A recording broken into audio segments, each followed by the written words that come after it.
Good to have you, Jared. Just chilling here. Sunday. I was telling everybody a little bit about you. I'll give you a little bit more of an introduction now that you're on. Cool. For you guys who don't know, Jared, he's one of the top MMA fighters in the country right now. He's 4-1. He has a really strong wrestling base. I've known him for a long time. And I guess I'll turn it back over to him and let him tell you a little bit about his background. And because it's a great story, it's great to hear from Jared. So we'll let him tell you a bit about himself. Man, grew up wrestling first. Obviously, like Brooks had already mentioned, we grew up wrestling together in Barrington. Barrington High School. We're buddies for a bit before we started wrestling together. Um, Spent a lot of time with a coach named Israel Martinez when I was in Illinois training. And that's kind of the guy that got me involved, or at least opened the idea and the window to MMA for me. Because back then he was with Yair Rodriguez and John Jones, Holly Holm, like all these people who were at the highest level. So we would have these guys come into the room just to go ahead and get good wrestling, for MMA. So as high schoolers, we would wrestle with these guys. And I would always see man, like the level of wrestling and MMA, I never thought was really that high level. Especially like pure MMA. The wrestling's very basic, so I kind of saw that there was a big gap or a big opportunity to go ahead and kind of like set myself apart from other MMA fighters, because when these guys would come in, their wrestling wasn't great. So I was like, I mean, if we get involved in MMA and I can go ahead and take these guys down, I can't see myself losing very often. Um, High school accomplishments and then collegiate accomplishments, pretty basic. I won freestyle state in high school. I was a Fargo All American, which is the toughest tournament in the country. The only guys I lost to at the tournament, I took fifth, was the guy who took third and the guy who won the bracket. Um, then I was ranked as high as number one in the state my senior year. Was wrestling in the quarterfinals. Unfortunately, got slammed and concussed and taken out in a stretcher, so I didn't get to wrestle out, and I had to default to sixth. Um, in college, I have multiple wins over a couple NCAA champions, a couple NCAA finalists. Made it to the tournament myself.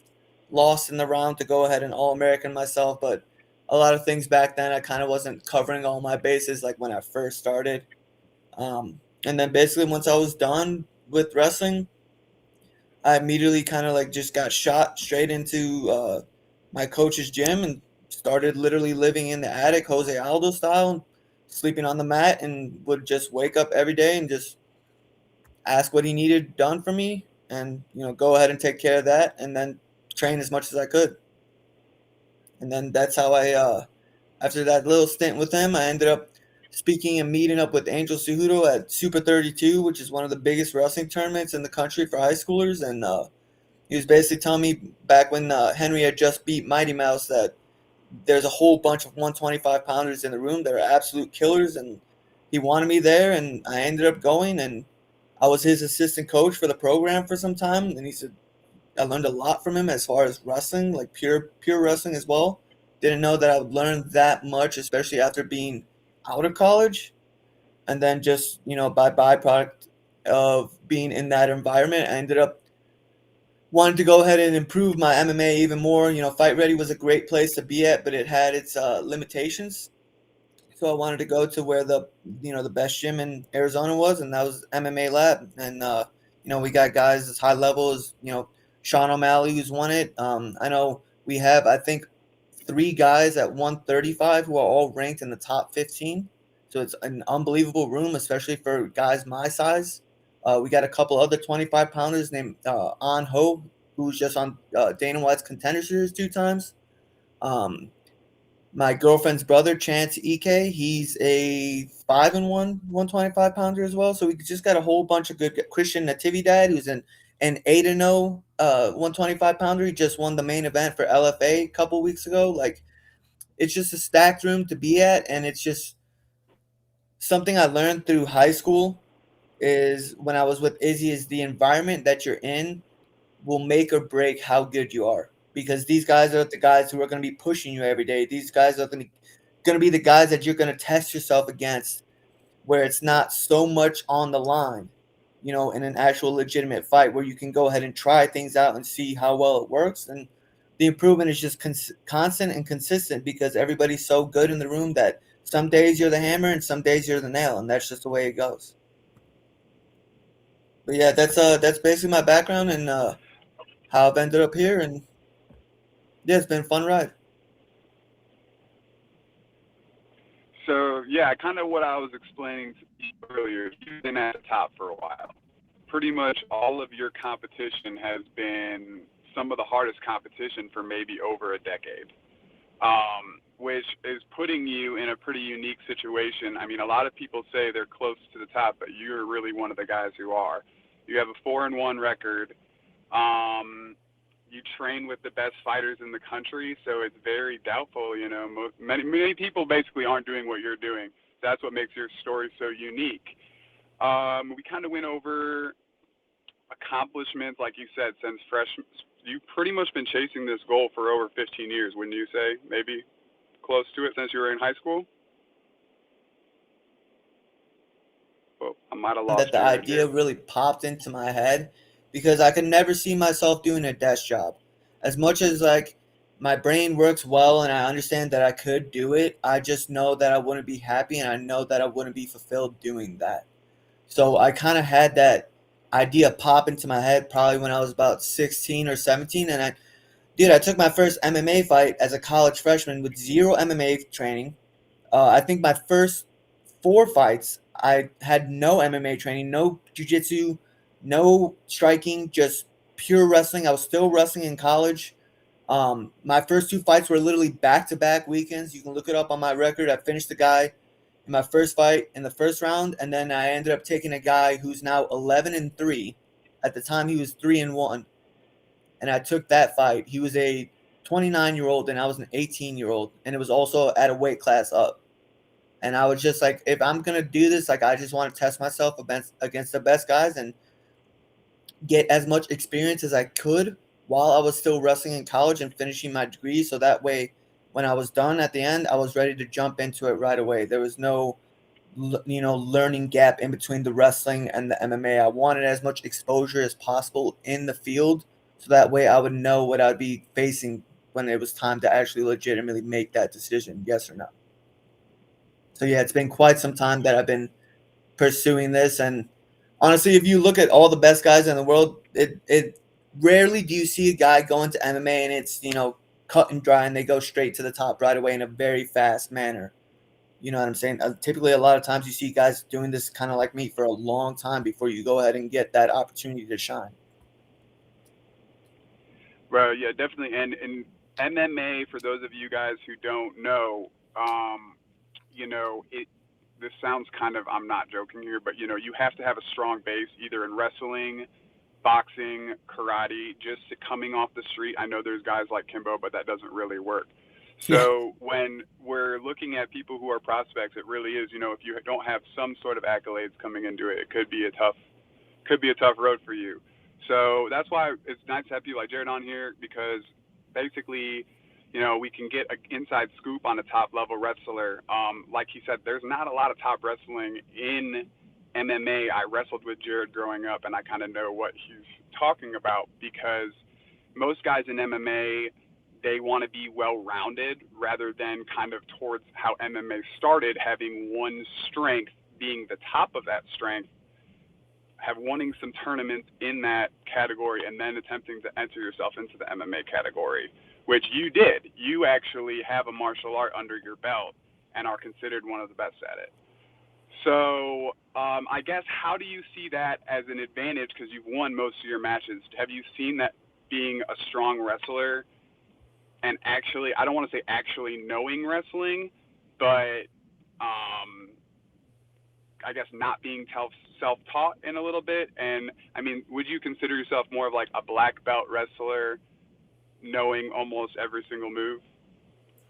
I mean, yeah, I don't know if I could say I know every single move because wrestling itself is such an evolutionary sport that it continues to grow and grow and grow.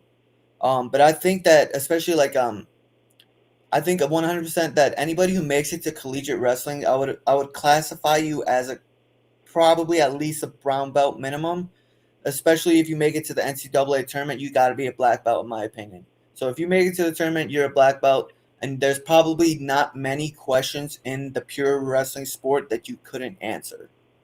So yeah, I think that I would classify myself as a black belt wrestler, but the biggest thing that it's helped me do is every single fight that I go and I enter, everybody assumes that I'm just gonna wrestle them right away.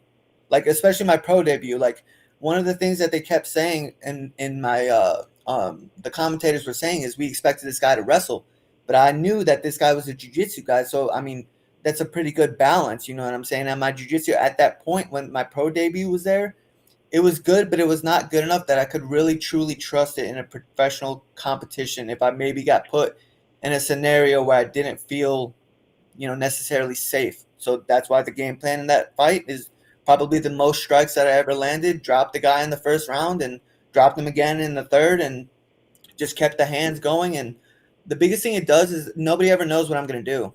I might come in there and wrestle you for one round, and then I might punch the crap out of you in the second round. And then I might wrestle you again in the third, but you don't know. You know what I'm saying? And if I change levels, you're not sure if I'm wrestling you or if I'm trying to change levels to set up an overhand. You know what I'm saying? Or if I'm trying to touch your body to go ahead and make you think that I'm striking and then you throw a counter right and I'm shooting right underneath that. So I think the biggest thing that it's done is it's just allowed me to have a lot of difficult variables to deal with that other guys are not typically like granted.